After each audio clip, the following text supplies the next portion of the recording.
Good morning students, welcome to Pole Science class. Today we are going to discuss the next topic of the running chapter number first, Constitution, why and how and philosophy of the Constitution. Today's topic is why do we need a Constitution? हमें संविधान की आवश्यकता क्यों होती है? So let us start our today's topic.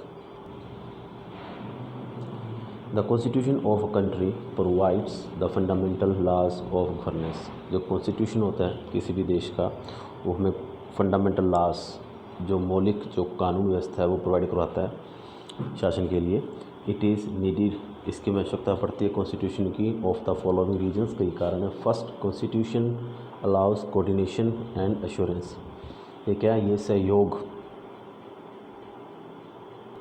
और विश्वास को प्रमोट करता है. Countries like India have diverse groups and ways of living. Bharat जैसे देश है जहाँ पे अलग अलग कल्चर के लोग रहते हैं जिनका लिविंग स्टैंडर्ड डिफरेंट है. देयर इज़ डाइवर्सिटी, विभिन्नताएँ हैं. और फेथ, विश्वास में, प्रोफेशन, लोगों के व्यवसाय डिफरेंट हैं, ability, equality, property. So people adopt different professions. लोग अलग काम काज अपनाते हैं. सम आर रिच, कुछ लोग अमीर हैं, एंड पुअर, कुछ गरीब हैं. देयर आर अदर वेरिएशन, कुछ और भी डिफरेंसेस है विच एग्जिस्ट इन सोसाइटी, जो समाज में अस्तित्व में है. In spite of these diversities, इनके बावजूद भी the group has to live together.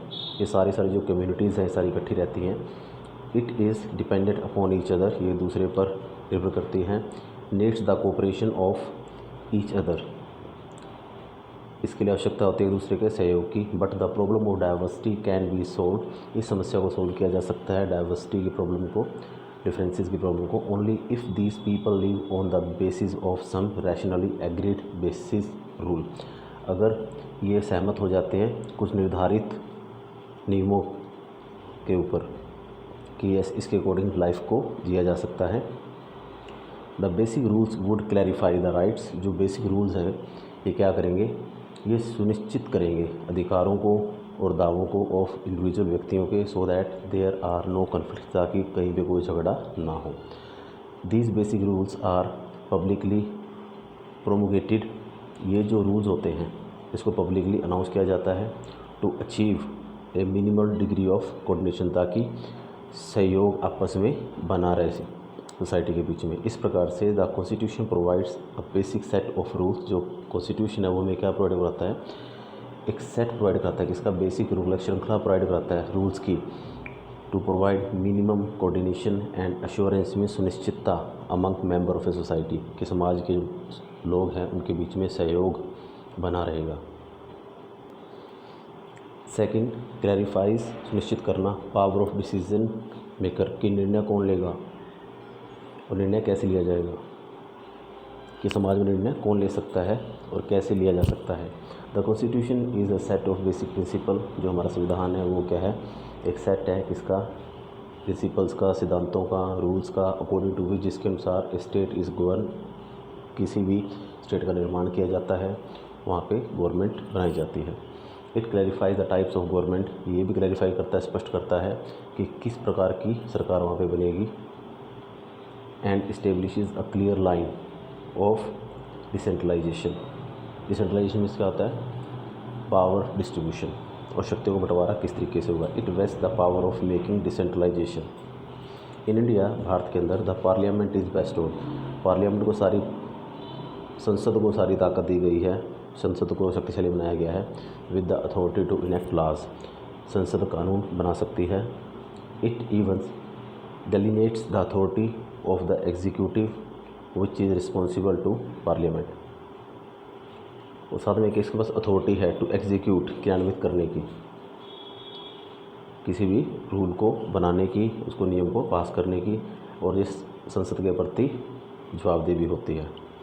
Likewise, इसी तरीके से powers of an independent and impartial judiciary, जो शक्तियाँ होती हैं एक स्वतंत्र और निष्पक्ष न्याय प्रणाली की, न्यायपालिका की, are specified to protect the people's right.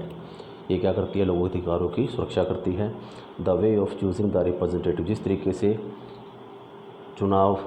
से चुना जाता है प्रतिनिधियों को. The clear cut demarcation of powers between और साथ में डिस्ट्रीब्यूशन है, जो पावर्स डिस्ट्रीब्यूशन किया गया है किसके बीच में, लेजिस्लेटिव विधायिका, एग्जीक्यूटिव कार्यपालिका एंड जुडिशियल न्यायपालिका at centre and between centre and state is clearly specified. इसको स्पेसिफाइड किया बाय कॉन्स्टिट्यूशन। हमारे संविधान के द्वारा किस तरह की शक्तियों को बंटवारा किया जाएगा, विधान पालिका के बीच में, कार्यपालिका के बीच में और न्यायपालिका के बीच में। There are 3 main organ of the government. Third है limitation on the powers of government. सरकार की शक्तियों पर कुछ रोक लगाना। The constitution of a country puts a limit on the powers of the government to impose restriction on its citizen. जो constitution है किसी भी कंट्री का, वो क्या करता है, कुछ लिमिट्स लगाता है गवर्नमेंट की ताकत के ऊपर, पावर्स के ऊपर, ताकि जो गवर्नमेंट है वो तानाशाह ना बन जाए, कोई ऐसे रूल्स पास ना कर दे which will against the right of people, जो लोगों के अधिकारों के अगेंस्ट हो। These limits are fundamental. ये जो लिमिट्स हैं ये मौलिक हैं in the governance of the country, देश में, देश के, as the government can never trespass them, ताकि सरकार इन सीमाओं को पार ना कर सके।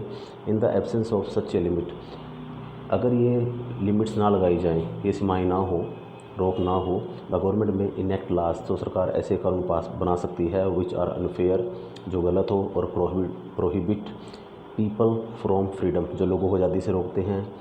आज़ादी किसकी, धर्म की आज़ादी, बोलने की आज़ादी और अभिव्यक्ति की आज़ादी। राइट टू प्रॉपर्टी, कोई भी संपत्ति खरीदने की आज़ादी।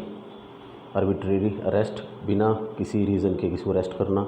Discrimination on the basis of colour, race and sex etcetera. Since the government would enjoy absolute power, अगर गवर्नमेंट को पूरी पावर दे दी जाए, these unjust laws could come into existence, तो ये सारे जो अनजस्ट लॉ है, गैर कानूनी जो नियम होंगे, ये सारे कानून बन जाएंगे। And it is the constitution, ये संविधान ही है विच puts a limit on the power of the government, जो सरकार की शक्तियों पर रोक लगाता है। The most common way of protecting people is by guaranteeing them fundamental rights. सबसे बढ़िया तरीका क्या है लोगों को प्रोटेक्ट करने का, उनको मौलिक अधिकार प्रदान करना, फंडामेंटल राइट्स की गारंटी देना, which no government can violate, जिसे कोई भी सरकार इनका उल्लंघन नहीं कर सकती। The constitution even specified, constitution ये भी बताता है द सर्कमस्टेंसेस, उन परिस्थितियों को under which these rights can be withdrawn, जिस परिस्थितियों में ये राइट्स काम नहीं करेंगे। Fourth one is aspiration and goals of the society, कि सोसाइटी की क्या क्या आकांक्षाएँ होनी चाहिए, क्या क्या उद्देश्य होना चाहिए, क्या लक्ष्य होना चाहिए। The constitution of a country enables the government, जो संविधान है किसी भी देश का, वो गवर्नमेंट को इस योग्य बनाता है कि to fulfil the aspiration of people of society, ताकि वो सरकार तो कि उस समाज के लोगों की आकांक्षाओं को पूरा कर सके। एंड ले फाउंडेशन, और एक नींव रखता है किसकी, of a just fair society, means एक निष्पक्ष समाज की। फॉर इंस्टेंस, एग्जाम्पल के लिए, in South Africa which was deeply rooted with racial discrimination. अब साउथ अफ्रीका में पहले क्या था, भेदभाव की पॉलिसी थी। If you know the name of Nelson Mandela. The new constitution has empowered, नया संविधान बनाया गया, उस सरकार को ताकत दी, पावर दी, to put an end of a path, जो डिस्क्रिमिनेशन की पॉलिसी उसको ख़त्म करने के लिए। And realise the aspiration of a just society, और ये महसूस किया कि इस टाइम डिमांड क्या है, एक फेयर सोसाइटी की डिमांड है, where there should be no discrimination, जहाँ पे कोई भेदभाव ना हो। सिमिलरली, इसी तरीके से in India the framers thought it, जो जिन्होंने भारत के संविधान का निर्माण किया था, उन्होंने इस बात को सोचा था कि necessary for individual to lead a life of dignity and self respect, कि ऐसा संविधान तैयार किया जाए जिसके द्वारा जो देश का नागरिक है वो एक सेल्फ रिस्पेक्ट वाली लाइफ लीड कर सके, एक डिग्निटी हो जिसके अंदर शान वाली लाइफ जी सके। The constitution therefore empowered government, जो संविधान है उस सरकार को क्या करता है, शक्ति देता है टू टेक पॉजिटिव स्टेप्स, ताकि वो सकारात्मक कदम उठा सके फॉर द पीपल, लोगों के लिए, which were made legally enforceable, जिन्हें कानूनी रूप से लागू किया जा सकता है। The preamble of Indian constitution, the charter of fundamental rights and the provision of directive principle of state policy, जो प्रेमिएबल है कॉन्स्टिट्यूशन हमारे भारतीय संविधान की प्रस्तावना है, फंडामेंटल राइट्स है और राज्य के नीति निर्देशक सिद्धांत हैं, ये सारे बनाए गए हैं संविधान के अंदर, इसलिए ताकि लोगों की जो इच्छाएं हैं, उनको एक्सपेक्टेशन है, उनको फुलफ़िल किया जा सके, उनको पूरा किया जा सके, उनके अकॉर्डिंग काम भी किया जा सके। So dear students, today we have discussed very important topic, so I request you to listen it twice and thrice to understand each and everything. So till then, thanks and have a nice day.